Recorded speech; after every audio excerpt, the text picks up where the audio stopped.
Maging negosyante ako basta porsigido at desidido ako. Kanegosyo, magandang araw po sa inyong lahat. Sa panahon ngayon, maraming gustong magsimula ng negosyo. Pero, karamihan natatakot dahil iniisip nilang kailangan ng malaking puhunan. Pero, paano kung sabihin ko sa iyo na kahit ₱100 lang, pwede ka nang magsimula ng negosyo? Oo, kanegosyo. Sa second episode natin sa negosyong ₱100 challenge, tuturuan ko kayo paano gumawa ng produkto na kaya ibenta at pagkakitaan gamit lang ng ₱100 na puhunan. At ang negosyo natin ngayon, ang paboritong merienda ng Pinoy, Siakoy. Pero ang twist lang na gagawin natin na Siakoy ay hindi yung sweet na Siakoy. Siakoy na masarap siya, malinamnam, kasi ang gagawin natin ay hindi matamis na Siakoy. Pero malambot ang loob, malutong ang labas, at siguradong patok sa bata hanggang matanda. So, perfect itong ibenta sa ating kapitbahay or sa school canteen o kahit sa bahay-bahay. Kanegosyo, hindi mo kailangan ng malaking kapital para makasimula ng negosyo. Ang kailangan mo lang ay diskarte, sipag, at lakas ng loob. Kanegosyo, ito yung ingredients natin, no? Una, mayroon tayong 2 cups of all-purpose flour. Tapos meron tayong isang egg, 3 tablespoons of brown sugar, and half tablespoon of iodized salt. Tapos, meron tayong chicken ham. Tapos, ito yung green onion. I-chop natin ng yung maninipis. Okay, kahit lang ganyan. Okay, at saka meron tayong itong red bell pepper. Meron rin tayong powdered milk. So, ang gagawin natin sa negosyo, meron tayong 1 cup of lukewarm water. Tapos, i-pour natin yung ating sugar na brown sugar. Sorry ka negosyo, umuulan dito ngayon. Lagay tayo ng active dry yeast. Tapos, i-mix natin ito sa negosyo. So, ang goal natin is ipa-bloom natin yung dry yeast para mag-activate siya. So, hintayin natin siyang bumula kanegosyo. So, kanegosyo, pag nakita natin na may bubula siya, at least nag-bloom na siya. Unti-unti, ilagay natin yung ating powder ingredients. Okay. Ito yung all-purpose flour natin. Sabay natin yung ating milk powder. Tapos, saluin natin kanegosyo.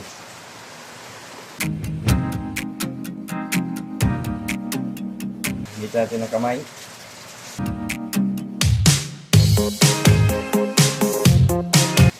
Lagyan natin ng konting oil kanegosyo.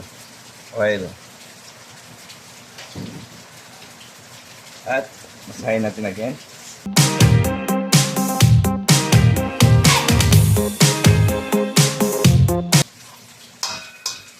Add pala natin yung egg kanegosyo.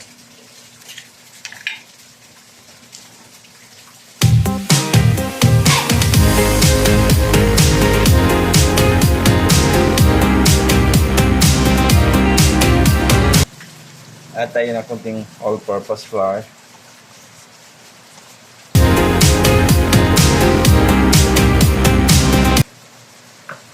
At konting mantika. Kanegosyo.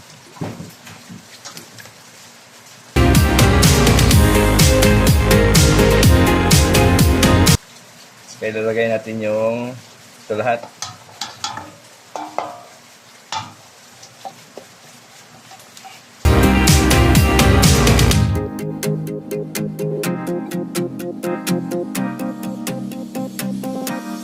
At masahin natin again. So ngayon kanegosyo, lagyan ko ng oil yung kamay ko. So, hindi masyadong dumikit. Okay? Tapos, continue tayo.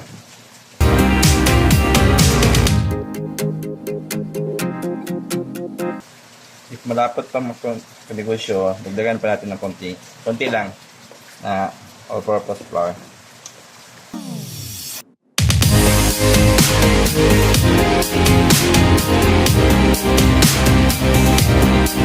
Continue lang tayo kanegosyo. Pero makuha natin yung gusto nga consistency ang dough natin. Okay? Ito ngayon, parang hindi na siya nagano. Hindi na siya dumidikit sa kamay.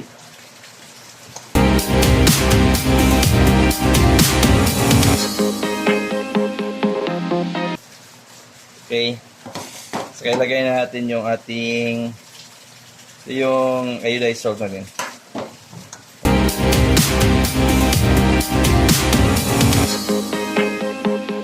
Okay. I think okay na ito kanegosyo. Okay. Yan yung dough natin. At i-rest natin to for 2 hours. Okay? For 2 hours. Hintayin natin itong kanegosyo for 2 hours. At takpan natin. Okay? Okay. Kanegosyo. Ito na po siya. Okay. So, nag-double na ng double size po siya. So, ngayon kanegosyo, mag-partition tayo. Kung ilan kaya ang maka-come up nito. So, kanegosyo, i-dust natin tong table natin ng flour.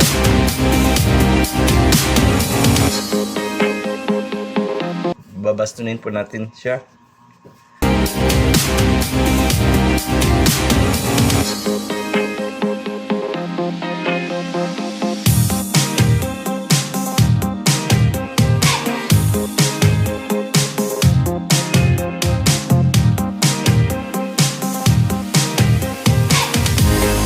Kanegosyo, ito na po siya.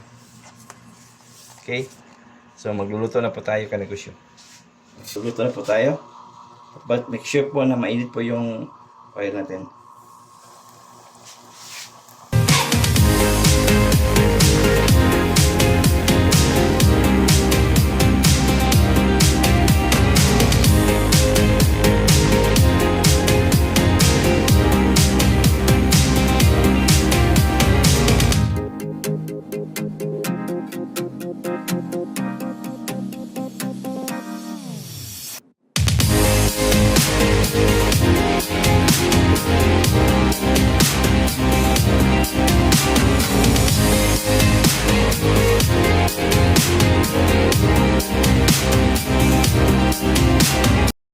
Sige. Kanegosyo, ito na po ang ating nagawa, no? Tingnan niyo po. Sarap po nito, kanegosyo. Kagawa po tayo ng 17 pieces po ng What's inside that dish? twisted bread. Twisted bread. Tingnan natin ang kanegosyo, oh. Pakasarap po nito, kuya. Oh. So, try.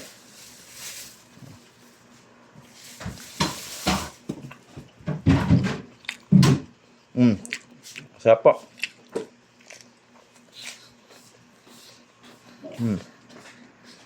Tandaan natin kanegosyo na bago ka magluto, mag-pre-sealing ka muna. Pwede ka magtanong ng orders ng kapitbahay mo, kaibigan mo, o kamag-anak mo para siguradong may bibili agad.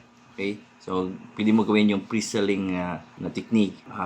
Tapos, pwede mo rin itong ilako sa bahay-bahay, i-display sa school canteen, at ibenta sa tindahan o workplace. At higit sa lahat, panatilihin mong consistent ang sarap ng produkto mo. So, kapag nasarapan yung customer mo sa unang tikim, dapat ganoon pa rin ang pangalawa o pangatlo at araw-araw na paggawa mo ng produkto mo.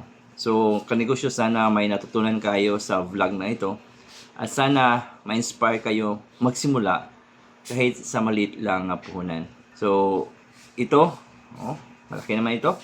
Pili ito natin may bibenta ng 10 pesos. So, 10 pesos. So, sa 10 pesos, gagawa tayo ng 17 pieces. So, 170 po. 170 pesos ang kita natin. So kanegosyo, ang cost po ng produkto natin, kasali ng gasol, labor at saka fare, nag-come up po tayo ng 98 pesos. No? So, below 100 pesos ang gasto natin. This is means kanegosyo na... Kamay mo na. Okay? Tingnan na natin. Anong comments mo, Kuya GB, sarap mang luto ni Daddy. Sarap? Ha? So, you like it? Okay?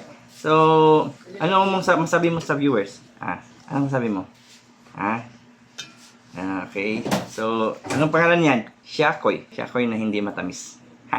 Okay. So, kanegosyo, sabi pa nga ng panganay ko, pwede daw ito ma-sold to, mapresyuhan ng 20 pesos. Pero for me, 10 pesos, sold out to.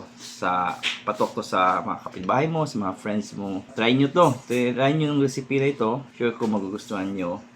At i-try nyo ibenta sa mga friends nyo, mga kapatid nyo, or mga neighbors nyo. Kasi, ganyan talaga pag mag-start ng negosyo. Mayroon tayong everyday mag-trial error tayo. Okay? Sana may natutunan kayo sa vlog na ito kanegosyo at sana ma-inspire kayong magsimula kahit sa maliit lang na puhunan. So, dahil tandaan natin kanegosyo na hindi malaking kapital ang unang kailangan, kundi malaking pangarap at matinding pagpupursigi. So, tandaan mo kanegosyo nga maging negosyante ako dahil pursigido at desidido ako. Okay? So, salamat po.